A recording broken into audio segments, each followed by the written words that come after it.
ಇಷ್ಟು ದಿವಸ corona infection ಅಂತ ಹೇಳ್ತಾ ಇದ್ರು. ಈಗ ಕೊರೋನಾ ಜೊತೆಗೆ ಈ ಡೆಂಗು ಜ್ವರ ಕೂಡ ಕಾಣಿಸ್ಕೊತಾ ಇದೆ ಜನರಲ್ಲಿ. ಅಂದರೆ ಇದು ತುಂಬ ಅಪಾಯಕಾರಿ. ಕೊರೋನಾ ಹೇಗೋ ಇದು ಕೂಡ ಒಂದು ಅಪಾಯಕಾರಿ ವೈರಸ್ಸು ಅಂತ ಹೇಳ್ತಾರೆ. ಯಾಕೆಂತಂದರೆ ಇದರಲ್ಲಿ ಪ್ಲೇಟ್ಲೆಟ್ ಕೌಂಟ್ ಕಡಿಮೆ ಆಗುತ್ತೆ. ಪ್ಲೇಟ್ಲೆಟ್ ಕಡಿಮೆ ಆಗಿಬಿಟ್ಟು ಡೆತ್ ಅಂದರೆ ಸಾವು ಬರೋ ಸಾಧ್ಯತೆಗಳಿದೆ ಅಂತ ಹೇಳ್ಬಿಟ್ಟು ಈಗೀಗೆಲ್ಲ ಮಾಧ್ಯಮಗಳೆಲ್ಲ ಬರ್ತಾ ಇದೆ.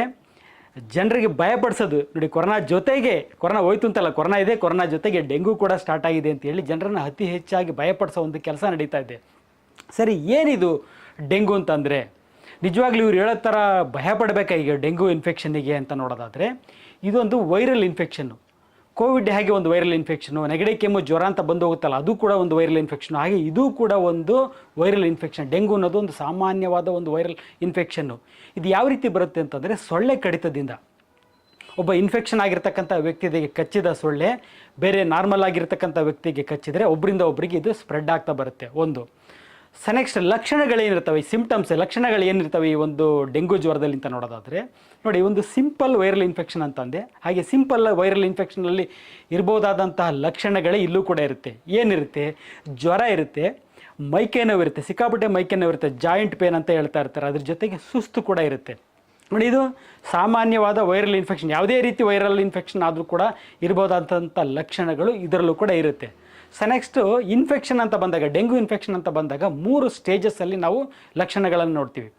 ಮೊದಲನೇದಾಗಿ ಇನ್ಫೆಕ್ಷನ್ ಆಗಿ ಫಸ್ಟ್ 3 ಡೇಸ್ ಏನಿರುತ್ತಲ್ಲ ಅದು ಫೀವರ್ ಇರುತ್ತೆ. ಫಸ್ಟ್ ಸ್ಟೇಜ್ 1 ಅಂತ ಅಂತೀವಿ. ಆ ಸ್ಟೇಜ್ನಲ್ಲಿ ಜ್ವರ ಇರುತ್ತೆ, ಸಿಕ್ಕಾಪಟ್ಟೆ ಹೈ ಫೀವರ್ ಇರುತ್ತೆ, ಜ್ವರ ಜಾಸ್ತಿ ಇರುತ್ತೆ, ಮೈಕೈ ನೋವು ಇರುತ್ತೆ, ಸಿಕ್ಕಾಪಟ್ಟೆ ಮೈಕೈ ನೋವು, ಜಾಯಿಂಟ್ ಪೇನು, ತುಂಬ ಮೈಕೈ ನೋವು. ನೋಡಿ ಸರ್, ಏನು ಚಿಕನ್ ಗುನ್ಯ ಏನಾದರೂ ಇದೆಯಾ, ಅಷ್ಟೊಂದು ಮೈಕೈ ನೋವು ಇದೆ ಅಂತ ಹೇಳ್ತಾ ಇರ್ತಾರೆ. ಅಷ್ಟೊಂದು ಪೇಯ್ನ್ ಇರುತ್ತೆ, ಜಾಯಿಂಟ್ ಪೇಯ್ನ್ ಇರುತ್ತೆ. ಇದು ಸಾಮಾನ್ಯವಾಗಿ 3 ದಿವಸ ಗಂಟಲೆ ಇರುತ್ತೆ. ನೆಕ್ಸ್ಟ್ ಇದ್ರ ಜೊತೆಗೆ ಪೇಯ್ನ್ ಜೊತೆಗೆ ಒಂದು ಟಿಪಿಕಲ್ ಆಗಿ ನಾವು ಡೆಂಗುಗೆ ಅಂತ ಹೇಳೋದಾದರೆ ಕಣ್ಣಿನ ಹಿಂಭಾಗದಲ್ಲಿ ನೋವು ಜಾಸ್ತಿ. ಜನರಲ್ ಆಗಿರಬೇಕಾದಂಥ ಬಾಡಿ ಪೇನ್ ಇರುತ್ತೆ, ಅದರ ಜೊತೆಗೆ ಕೆಲವೊಂದು 10% ಪೇಷಂಟ್ನಲ್ಲಿ ಕಣ್ಣಿನ ಹಿಂಭಾಗದಲ್ಲಿ ಕಣ್ಣು ಯಾಕೋ ತುಂಬ ನೋಯ್ತಾ ಇದೆ ಸರ್ ಅಂತ ಹೇಳ್ತಾರೆ. ಆ ರೀತಿ ಲಕ್ಷಣಗಳು ಸ್ಟೇಜ್ 1 ಅಂದರೆ ಫಸ್ಟ್ ಸ್ಟೇಜ್ನಲ್ಲಿ ಕಾಣ್ತಕ್ಕಂಥ ಲಕ್ಷಣಗಳು. ಅಂದರೆ ಮೇಯ್ನ್ ಏನಂದರೆ ಇದರಲ್ಲಿ ಜ್ವರ ಮತ್ತು ಮೈಕೈ ನೋವು. ನೆಕ್ಸ್ಟ್ ಇದರ ನಂತರ 3 ದಿವಸದ ನಂತರ ಸೆಕೆಂಡ್ ಸ್ಟೇಜ್ ಅಂತ ಹೇಳ್ತೀವಿ. ಈ ಸ್ಟೇಜ್ನಲ್ಲಿ ಏನಾಗುತ್ತೆ, ಜ್ವರ ಕಂಪ್ಲೀಟಾಗಿ ಕಮ್ಮಿ ಆಗೋಗುತ್ತೆ. ಬಾಡಿ ಮುಟ್ಟಿ ನೋಡಿದರೆ ಕಂಪ್ಲೀಟಾಗಿ ತಣ್ಣಗಾಗಿರುತ್ತೆ, ಕೂಲಾಗಿರುತ್ತೆ ಬಾಡಿ. ಅಂದರೆ ಜ್ವರ ಅಂತೂ ಕಂಪ್ಲೀಟಾಗಿರಲ್ಲ, ಹೋಗಿರುತ್ತೆ. ಬಟ್ ಏನು ಕಾಣಿಸ್ಕೊಳ್ಳುತ್ತೆ ಅಂತಂದರೆ ನಾಸಿಯ ಅಂದರೆ ವಾಕರಿಕೆ ಬಂದಂಗೆ ಆಗೋದು, ಊಟ ಸೇರಲ್ಲ, ಊಟ ನೋಡಿದರೆ ವಾಕರಿಕೆ ಬಂದಂಗೆ ಆಗೋದು, ಆಮೇಲೆ ವೊಮಿಟ್ ಆಗ್ತಾ ಇರ್ತದೆ, ಬಲವಂತವಾಗಿ ನಾವು ಊಟ ಮಾಡಲಿಕ್ಕೆ ಹೋದರೆ ವಾಂತಿ ಆಗ್ತಾ ಇರ್ತದೆ. ಅದ್ರ ಜೊತೆಗೆ ಸುಸ್ತು, ಸಿಕ್ಕಾಪಟ್ಟೆ ಸುಸ್ತು ಆಗ್ತಾ ಇರ್ತದೆ.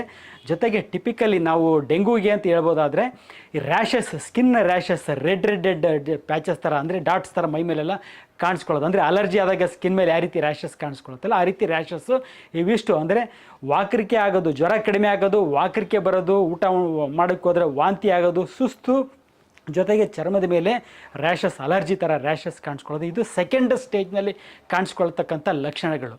ಇದರ ನೆಕ್ಸ್ಟ್ 3ನೇದು ಥರ್ಡ್ ಸ್ಟೇಜ್ ಅಂತೀವಿ, ಸ್ಟೇಜ್ ಆಫ್ ರಿಕವರಿ. ಮೊದಲು ಜ್ವರ ಬಂತು, ನೆಕ್ಸ್ಟ್ ಜ್ವರ ಕಡಿಮೆ ಆಗಿ ವಾಕರಿಕೆ ಜೊತೆಗೆ ಸುಸ್ತು ಕಾಣಿಸ್ಕೊಂತು, 3ನೇ ಸ್ಟೇಜಲ್ಲಿ ರಿಕವರಿ ಆಗ್ತಾ ಬರುತ್ತೆ. ರಿಕವರಿ ಅಂತಂದರೆ 2ನೇ ಸ್ಟೇಜ್ನಲ್ಲಿ ನಾವು ಏನು ಲಕ್ಷಣಗಳನ್ನು ನೋಡಿದ್ವಲ್ಲ, ವಾಕರಿಕೆ ಕಮ್ಮಿ ಆಗುತ್ತೆ. 3ನೇ ಸ್ಟೇಜ್ನಲ್ಲಿ ವಾಕರಿಕೆ ಕಮ್ಮಿ ಆಗುತ್ತೆ, ವಾಂತಿ ಕಂಪ್ಲೀಟಾಗಿ ನಿಂತೋಗುತ್ತೆ, ಸುಸ್ತು ಕಡಿಮೆ ಆಗ್ತಾ ಬರುತ್ತೆ, ರ್ಯಾಷಸ್ ಮೈ ಮೇಲೆ ಆಗ್ತಕ್ಕಂಥ ಅಲರ್ಜಿ ಗುಳ್ಳೆಗಳು ಕೂಡ ಕಡಿಮೆ ಆಗ್ತಾ ಬರುತ್ತೆ, ಹಸಿವು ಜಾಸ್ತಿ ಆಗ್ತಾ ಬರುತ್ತೆ. ಇದನ್ನು ರಿಕವರಿ ಸ್ಟೇಜ್. ಈ 3 ಸ್ಟೇಜಸ್ಸನ್ನು ನಾವು ಈ ಡೆಂಗು ಜ್ವರದಲ್ಲಿ ನೋಡ್ತೀವಿ. 3 ಡೇಸ್ ಅಂದರೆ ಆಲ್ಮೋಸ್ಟ್ 8ರಿಂದ 10 ದಿನದಲ್ಲಿ ಕಂಪ್ಲೀಟಾಗಿ ಗುಣಮುಖವಾಗಿಬಿಡ್ತಾರೆ. ಅಂದರೆ ಹಾಸ್ಪಿಟಲಲ್ಲಿ ಅಡ್ಮಿಷನ್ ಅವಶ್ಯಕತೆಯೇ ಬರಲ್ಲ. 99% ಹಾಸ್ಪಿಟಲ್ ಅಡ್ಮಿಷನ್ ಅವಶ್ಯಕತೆ ಇರಲ್ಲ. ಈ ಡೆತ್ ರೇಟ್ ಅಂತ ನೋಡೋದಾದರೆ 0.1%ಗಿಂತ ಕಡಿಮೆ. ಅಂದರೆ ಸಿಂಪಲ್ ವೈರಲ್ ಇನ್ಫೆಕ್ಷನ್ ಸಾಮಾನ್ಯವಾದ ಒಂದು ಯಾವುದೇ ಒಂದು ಜ್ವರದಲ್ಲಿ ಬರ್ತಕ್ಕಂಥ ಡೆತ್ ರೇಟ್ ಏನಿದೆಯಲ್ಲ ಅದಕ್ಕಿಂತ ಕಡಿಮೆ 0.1% ಮಾತ್ರ ಡೆತ್ ರೇಟ್ ಇರುತ್ತೆ. ಹಾಗಾಗಿ ಯಾರೂ ಕೂಡ ಭಯಪಡೋ ಒಂದು ಅವಶ್ಯಕತೆ ಇಲ್ಲ. ಬಟ್ ಆದರೂ ಕೂಡ ಭಯಪಡಿಸ್ತಾರೆ, ಎದುರಿಸ್ತಾ ಇರ್ತಾರೆ, ಸಾಯ್ತಾರೆ, ಪ್ಲೇಟ್ಲೆಟ್ ಕೌಂಟ್ ಕಮ್ಮಿ ಆಗುತ್ತೆ, ಸಾವು ಬರೋ ಸಾಧ್ಯತೆ ಇರುತ್ತೆ ಅಂತ ಎದುರಿಸ್ತಾರಲ್ಲ. ಯಾಕೆ ಅಂತಂದರೆ ಟೆಸ್ಟ್ ಮಾಡಿಸ್ಲಿ, ಹಾಸ್ಪಿಟಲೈಸೇಷನ್ ಆಗಲಿ, ಅಡ್ಮಿಷನ್ ಆಗಲಿ ಅನ್ನೋ ಒಂದು ಉದ್ದೇಶಕ್ಕೋಸ್ಕರ ಭಯಪಡಿಸೋ ಒಂದು ಕೆಲಸ ಮಾಡ್ತಾ ಇರ್ತಾರೆ. ಸರಿ, ಏನು ಮಾಡಬೇಕು?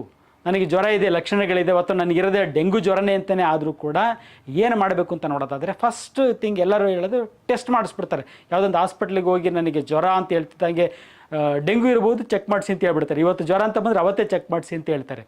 ಟೆಸ್ಟಿಂಗ್ ಅವಶ್ಯಕತೆ ಇದೆಯಾ? ಡೆಂಗೂದು ಆಂಟಿಜೆನ್ ಟೆಸ್ಟಿಂಗ್ ಅವಶ್ಯಕತೆ ಇದೆಯಾ? ಯಾವುದೇ ಕಾರಣಕ್ಕೂ ಅವಶ್ಯಕತೆ ಇಲ್ಲ.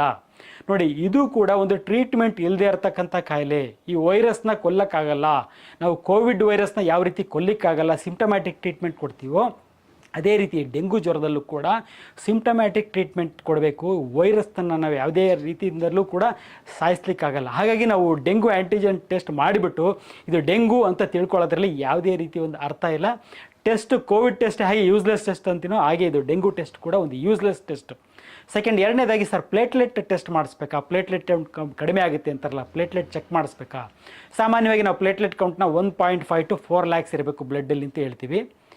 ಈ ಒಂದು ಡೆಂಗು ಜ್ವರದಲ್ಲಿ ಏನಾಗುತ್ತೆ ಅಂತಂದರೆ ಈ ವೈರಸ್ಸು ಈ ಪ್ಲೇಟ್ಲೆಟ್ನ ಸ್ವಲ್ಪ ಅಟ್ಯಾಕ್ ಮಾಡಿ ಅದನ್ನು ಡ್ಯಾಮೇಜ್ ಮಾಡುತ್ತೆ, ಜೊತೆಗೆ ಬೋನ್ ಮ್ಯಾರೋ ಕೂಡ ಡ್ಯಾಮೇಜ್ ಮಾಡುತ್ತೆ ಅಂತ ಹೇಳ್ತೀವಿ. ಅದು ಓನ್ಲಿ ಒಂದು 10% ಮಾತ್ರ ಅದು ನಾವು ನೋಡ್ತೀವಿ ಈ ವೈರಸ್ಸಿಂದ ಪ್ಲೇಟ್ಲೆಟ್ ಕೌಂಟ್ ಕಡಿಮೆ ಆಗೋಂಥದ್ದು. But at the same time ನಾನು ಹೇಳೋದು, ಯಾವುದೇ ಒಂದು ವೈರಲ್ ಇನ್ಫೆಕ್ಷನು, ಇದು ಅಂತಲ್ಲ ಡೆಂಗು ಅಂತಲ್ಲ, ಯಾವುದೇ ಒಂದು ಜನರಲ್ ಆಗಿರೋ ಸಿಂಪಲ್ ಆಗಿರೋ ವೈರಲ್ ಇನ್ಫೆಕ್ಷನ್, ನೆಗಡಿ ಕೆಮ್ಮು ಜ್ವರ ಅಂತ ಬಂದರೂ 2 ದಿವಸಕ್ಕೆ ಆರಾಮಾಯ್ತಲ್ಲ ಅಂಥ ಪೇಷಂಟ್ ಕೂಡ ನಾವು ಪ್ಲೇಟ್ಲೆಟ್ ಕೌಂಟ್ ಚೆಕ್ ಮಾಡಿದರೆ ಅವರಲ್ಲೂ ಕೂಡ ಸ್ವಲ್ಪ ಮಟ್ಟಿಗೆ ಪ್ಲೇಟ್ಲೆಟ್ ಕೌಂಟ್ ಕಡಿಮೆ ಆಗಿರುತ್ತೆ. ಸೊ ಹಾಗಾಗಿ ಅಂಥ ಸಿಗ್ನಿಫಿಕೆಂಟ್ ಅಲ್ಲ.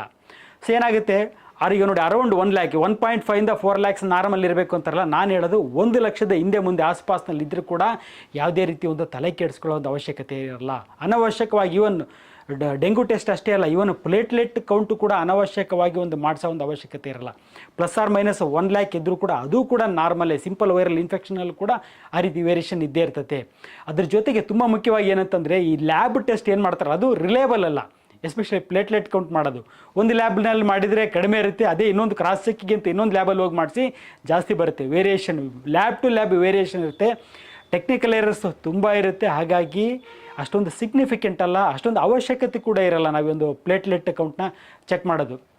ಸರಿಯೇ, ಬಟ್ ಆದರೂ ಕೂಡ ಅಡ್ವೈಸ್ ಮಾಡ್ತಾ ಇರ್ತಾರೆ ಪ್ಲೇಟ್ಲೆಟ್ ಕೌಂಟ್ ಯಾವುದಕ್ಕೆ, ಅಡ್ಮಿಷನಿಗೆ ಹೆಲ್ಪ್ ಆಗುತ್ತೆ ಅಂತ ಹೇಳ್ಬಿಟ್ಟು ಪ್ಲೇಟ್ಲೆಟ್ ಕೌಂಟ್ ಮಾಡ್ತಾರೆ.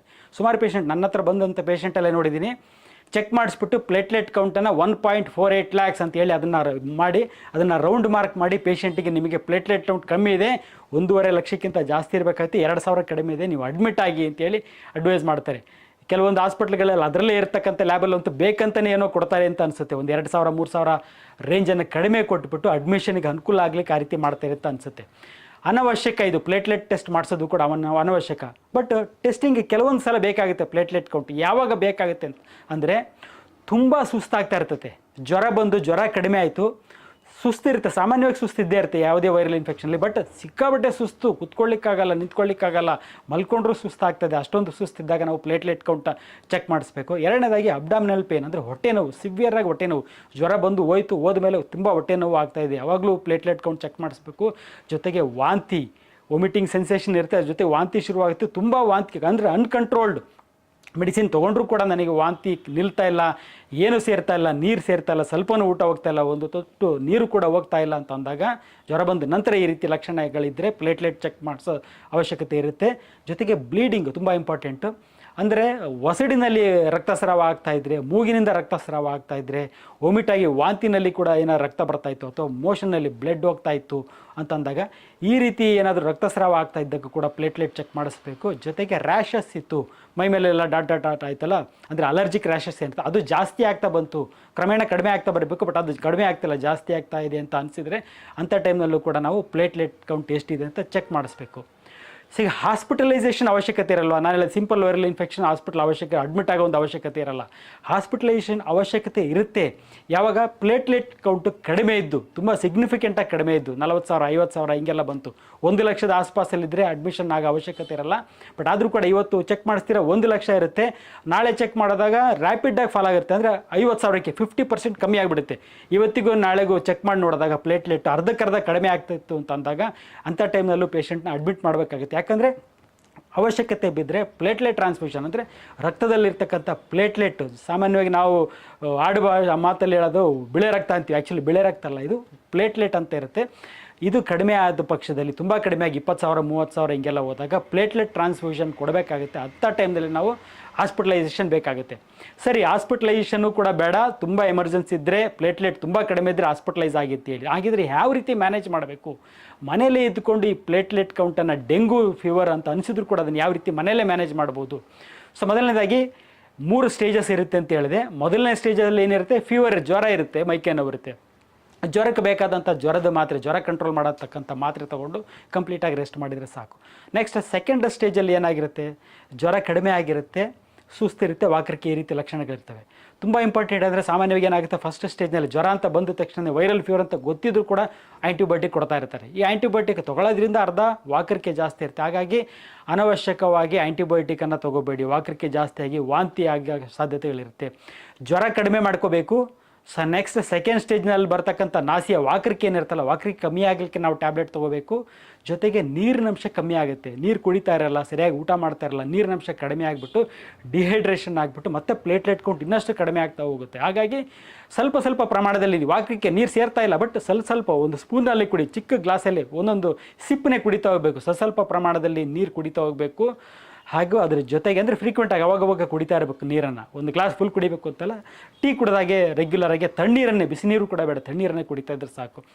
ಜೊತೆಗೆ ಆಹಾರದಲ್ಲಿ ಏನು ಮಾಡಬೇಕು, ಊಟ ಸೇರಲ್ಲ, ಸ್ವಲ್ಪ ಕ್ವಾಂಟಿಟಿ ಅಂದರೆ ಊಟದ ಪ್ರಮಾಣನೂ ಕೂಡ ಕಡಿಮೆ ಮಾಡಿ. 4ಕ್ಕೆ 2 ತುತ್ತು ತಿನ್ನಿ, ಮತ್ತೆ ನೆಕ್ಸ್ಟ್ ಇನ್ನೊಂದು ಸ್ವಲ್ಪ ಹೊತ್ತು ಬಿಟ್ಟು ಮತ್ತೊಂದು 2 ತುತ್ತು, ಈ ರೀತಿ ಊಟದ ಪ್ರಮಾಣವನ್ನು ಕಡಿಮೆ ಮಾಡಬೇಕು. ಫ್ರೀಕ್ವೆನ್ಸಿನ ಜಾಸ್ತಿ ಮಾಡ್ತಾ ಹೋಗ್ಬೇಕು. ಜೊತೆಗೆ ಆಹಾರ ಯಾವ ರೀತಿ ಇರಬೇಕು ಅಂದರೆ ಸಾಫ್ಟ್ ಫುಡ್, ತುಂಬ ಹಾರ್ಡ್ ಇರಬಾರ್ದು. ಚಪಾತಿ ಮುದ್ದೆ ಎಲ್ಲ ಅವಾಯ್ಡ್ ಮಾಡಬೇಕು. ಆದಷ್ಟು ಗಂಜಿನ ಉಪಯೋಗಿಸ್ಬೋದು. ಜೊತೆಗೆ ರೈಸ್ ಮತ್ತು ರಸಮ್ಮು, ಇಡ್ಲಿ ಇಂಥದ್ದನ್ನು ಉಪಯೋಗಿಸ್ತಾ ಇರಬೇಕು. ಅಂದರೆ ಸಾಫ್ಟಾಗಿರೋ ಆಹಾರನ ತುಂಬ ಫ್ರೀಕ್ವೆಂಟಾಗಿ ಸ್ವಲ್ಪ ಪ್ರಮಾಣದಲ್ಲಿ ತುಂಬ ಫ್ರೀಕ್ವೆಂಟಾಗಿ ತೊಗೊತ ಹೋಗಬೇಕು. ನೆಕ್ಸ್ಟ್ ಥರ್ಡ್ ಸ್ಟೇಜ್ ಏನಿದೆಯಲ್ಲ, ಇದರಲ್ಲಿ ರಿಕವರಿ ಸ್ಟೇಜ್. ಈ ಸ್ಟೇಜಲ್ಲಿ ಏನಾಗುತ್ತೆ, ಪೇಷಂಟ್ ರಿಕವರಿ ಆಗ್ತಾ ಇರ್ತಾರೆ, ಹಸಿವು ಜಾಸ್ತಿ ಆಗುತ್ತೆ. ಹಸಿವು ಜಾಸ್ತಿ ಆಗ್ತಿದೆ, ಜಾಸ್ತಿ ಊಟ ಮಾಡಿ. ಥರ್ಡ್ ಸ್ಟೇಜ್ನಲ್ಲಿ ಹಸಿವು ಜಾಸ್ತಿ ಆದಷ್ಟು ಜಾಸ್ತಿ ಊಟ ಮಾಡಿ. ಜೊತೆಗೆ ನೀರಿನಂಶ ಜಾಸ್ತಿ ಬೇಕಾಗುತ್ತೆ, ಜಾಸ್ತಿ ನೀರನ್ನು ಕುಡಿತಾ ಹೋಗಬೇಕು. ಜ್ಯೂಸನ್ನು ಕುಡೀರಿ, ನೀರನ್ನು ಕುಡೀರಿ. ಥರ್ಡ್ ಸ್ಟೇಜ್ನಲ್ಲಿ ಬಾಯಾರಿಕೆ ಜಾಸ್ತಿ ಇರುತ್ತೆ, ಜಾಸ್ತಿ ನೀರು ಕುಡೀರಿ. ಸೊ ಇದ್ರ ಜೊತೆಗೆ ಇದು ಏನು ಮಾಡಬೇಕು, ಏನು ಸಿಂಪ್ಟಮ್ಯಾಟಿಕ್, ಯಾವ ರೀತಿ ಟ್ರೀಟ್ಮೆಂಟ್ ತೊಗೋಬೇಕು ಅನ್ನೋದು. ಇದ್ರ ಜೊತೆಗೆ ಏನಂತಂದರೆ ನೋಡಿ, ಯಾವ ರೀತಿ ಇನ್ಫೆಕ್ಷನ್ ಇದು ಬರೋದು, ಸೊಳ್ಳೆ ಕಡಿತದಿಂದ ಬರುತ್ತೆ. ಹಾಗಾಗಿ ಸೊಳ್ಳೆಯನ್ನು ಕಂಟ್ರೋಲ್ ಮಾಡ್ಕೋಬೇಕು. ಯಾರಿಗೊಬ್ರಿಗೆ ಇನ್ಫೆಕ್ಷನ್ ಮನೇಲಿ ಇದೆ ಅಂತಂದ್ರೂ ಗಾಬರಿ ಪಡೋಂಥ ಏನಿಲ್ಲ, ಅವ್ರಿಗೇನು ಐಸೋಲೇಷನ್ ಅಂತ ಅವಶ್ಯಕತೆ ಏನಿರಲ್ಲ. ಅವರಿಂದ ನಿಮಗೆ ಸ್ಪ್ರೆಡ್ ಆಗಲ್ಲ, ಸೊಳ್ಳೆಯಿಂದ ಬರುತ್ತೆ. ಹಾಗೆ ಸೊಳ್ಳೆ ಕಡಿತ ಆಗದಾಗೆ ಅದನ್ನು ಸೊಳ್ಳೆ ಕಡಿತವನ್ನು ಅವಾಯ್ಡ್ ಮಾಡಿದರೆ ಸಾಕು. ಒಂದು ನೆಕ್ಸ್ಟ್ ತುಂಬ ಮುಖ್ಯವಾಗಿ ನಾನು ಹೇಳಿದ್ದೇನೆ ಅಂದರೆ ವಾಟರ್, ತುಂಬ ನೀರಿನಂಶ ಜಾಸ್ತಿ ಬೇಕು. ಇವನ್ ನಾಳೆ ತೊಗೊಂಡೋಗಿ ನಿಮ್ಮನ್ನ ಹಾಸ್ಪಿಟ್ಲಲ್ಲಿ ನೀವಾಗ ಅಡ್ಮಿಟ್ ಆದರೂ ಮೇನ್ ಟ್ರೀಟ್ಮೆಂಟ್ ಅಂತ ಕೊಡೋದು ಅಂತಂದರೆ ಗ್ಲೂಕೋಸ್ ಹಾಕ್ತಾರೆ, ಅಂದರೆ ಫ್ಲೂಯಿಡ್ಸ್ ಹಾಕ್ತಾರೆ. ಫ್ಲೂಯಿಡ್ಸ್ ಅಂದರೆ ನೀರು, ಮೈಗೆ ದೇಹಕ್ಕೆ ನೀರಿನಂಶ ಕಮ್ಮಿ ಆಗ್ತಾ ಇರುತ್ತೆ, ನೀರಿನಂಶ ಜಾಸ್ತಿ ಆಗಬೇಕು. ಅದಕ್ಕೋಸ್ಕರ ನೀರನ್ನು ಜಾಸ್ತಿ ಕುಡಿಬೇಕು, ಜ್ಯೂಸನ್ನು ಜಾಸ್ತಿ ಕುಡಿಬೇಕು. ಸುಸ್ತಿರುತ್ತೆ, ನೀರಿನಂಶನೂ ಜಾಸ್ತಿ ಹೋದಾಗುತ್ತೆ. ಜ್ಯೂಸ್ ಕುಡಿತಾ ಇದ್ದರೆ ನೀರಿನಂಶನೂ ಸಿಕ್ಕಾಗುತ್ತೆ, ಎನರ್ಜಿ ಕೂಡ ಸಿಕ್ಕಾಗುತ್ತೆ. ನೀರನ್ನ ಜಾಸ್ತಿ ಕುಡೀರಿ, ಜೊತೆಗೆ ಜ್ಯೂಸನ್ನು ಜಾಸ್ತಿ ಕುಡಿತಾ ಬರ್ರಿ. ಸಾಧ್ಯವಾದರೆ ಎಳನೀರು ಕೂಡ ತುಂಬ ಒಳ್ಳೆಯದು, ನೀರು ಸಿಗುತ್ತೆ, ಎನರ್ಜಿನೂ ಕೂಡ ಬರುತ್ತೆ. ಎಳ್ನೀರನ್ನು ಜಾಸ್ತಿ ಉಪಯೋಗಿಸ್ತಾ ಬರಬೇಕು. ಜೊತೆಗೆ ಏನು ಹೇಳ್ತಾರೆ, ಪಪಾಯ ಹಣ್ಣಿನ ಎಲೆಯನ್ನು ಉಪಯೋಗಿಸ್ಬೇಕು ಅಂತ ಹೇಳ್ತಾರೆ. ಪಪಾಯ ಹಣ್ಣಿನ ಎಲೆಯಲ್ಲಿ ಅದು ಹೇಳೋ ಪ್ರಕಾರ ಏನಂದರೆ ಕೆಲವೊಂದು ಎನ್ಸೈಮ್ಸ್ ಇರ್ತವೆ. ಏನಂದರೆ ಅಸ್ಟ್ರೋಜೆನಿನ್ ಅನ್ನೋ ಒಂದು ಎನ್ಸೈಮ್ ಇರುತ್ತೆ, ಅದ್ರ ಜೊತೆ ಇನ್ನೊಂದಿಷ್ಟು ಕೆಲವು ಎನ್ಸೈಮ್ಸ್ ಇರ್ತವೆ. ಆ ಎನ್ಸೈಮ್ಸ್ ಏನು ಮಾಡ್ತವೆ, ಪ್ರಮೋಟ್ ಮಾಡ್ತವೆ ಅಂದರೆ ಪ್ಲೇಟ್ಲೆಟ್ ಸೆಕ್ರೇಷನನ್ನು, ಪ್ಲೇಟ್ಲೆಟ್ ಉತ್ಪತ್ತಿಯನ್ನು ಜಾಸ್ತಿ ಮಾಡ್ತವೆ ಅಂತ ಹೇಳ್ಬಿಟ್ಟು ಒಂದು ಪಪಾಯ ಲೀವ್ಸನ್ನು, ಪಪಾಯ ಎಲೆಯನ್ನು ಜ್ಯೂಸ್ ಥರ ಮಾಡಿಕೊಂಡು ಕುಡಿಯೋದು ಕೂಡ ತಕ್ಕ ಮಟ್ಟಿಗೆ ಸಹಾಯಕಾರಿ ಆಗುತ್ತೆ. ಬಟ್ ಅದ್ರ ಜೊತೆಗೆ ಏನು ಹೇಳ್ತಾರೆ, ಕಿವಿ ಹಣ್ಣನ್ನು ತಿನ್ನಬೇಕು ಅಂತಾರೆ. ಕಿವಿ ಹಣ್ಣಲ್ಲಿ ಯಾವುದೇ ರೀತಿಯ ಅನುಕೂಲ ಇಲ್ಲ. ಕಿವಿ ಹಣ್ಣಿಂದ ಈ ಒಂದು ಪ್ಲೇಟ್ಲೆಟ್ ಕೌಂಟ್ ಏನು ಜಾಸ್ತಿ ಆಗೋದಿಲ್ಲ. ಬಟ್ ಪಪಾಯ ಲೀವ್ಸಿಂದ ಅಡ್ವಾಂಟೇಜಸ್ ಇದೆ. ಪಪಾಯ ಲೀಫನ್ನು ನೀವು ಅದಕ್ಕೆ ಅಂತ ಟ್ಯಾಬ್ಲೆಟ್ ಕೂಡ ಬರುತ್ತೆ, ಬಟ್ ಆ ರೀತಿ ಟ್ಯಾಬ್ಲೆಟನ್ನು ಉಪಯೋಗಿಸ್ಬೇಡಿ. ಫ್ರೆಶ್ ಆಗಿರ್ತಕ್ಕಂಥ ಪಪಾಯ ಎಲೆಯನ್ನು ತಂದುಬಿಟ್ಟು ಅದರಲ್ಲಿ ಜ್ಯೂಸ್ ಮಾಡಿಕೊಂಡು ಜಾಸ್ತಿ ನೀರು ಹಾಕ್ಕೊಂಡು ಕುಡಿಯೋದು ಕೂಡ ಅನುಕೂಲಕರ. ನೋಡಿ, ಇದೇನೆಂದರೆ ಒಂದು ಸಿಂಪಲ್ ವೈರಲ್ ಇನ್ಫೆಕ್ಷನ್ನು. ಡೆಂಗು ಅನ್ನೋದು ಕೂಡ ಒಂದು ಸಿಂಪಲ್ ವೈರಲ್ ಇನ್ಫೆಕ್ಷನ್ನು. ಇದಕ್ಕೆ ನಾನು ಹೇಳಿದಂಥ ಸಿಂಪಲ್ ಮೆಷರ್ಸ್ ಏನು ಹೇಳಿದ್ನಲ್ಲ, ಅಷ್ಟು ಸಿಂಪಲ್ ಮೆಷರ್ಸನ್ನು ಜಸ್ಟ್ ಫಾಲೋ ಮಾಡಿದ ಪಕ್ಷದಲ್ಲಿ 99% ಹಾಸ್ಪಿಟಲಿಗೆ ಅಡ್ಮಿಟ್ ಆಗೋದನ್ನು ಅವಾಯ್ಡ್ ಮಾಡ್ಬೋದು.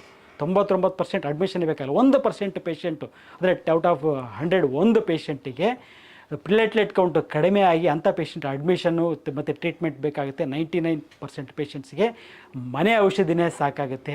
ಹಾಗಾಗಿ ಯಾರು ಈ ಡೆಂಗು ಬಗ್ಗೆ ಒಂದು ಭಯಪಡೋ ಒಂದು ಅವಶ್ಯಕತೆ ಇಲ್ಲ. ಡೆತ್ ರೇಟ್ ಬೇರೆ ಕಾಯಿಲೆಗಳಿಗಿಂತ ಅತ್ಯಂತ ಕಡಿಮೆ ಇದೆ.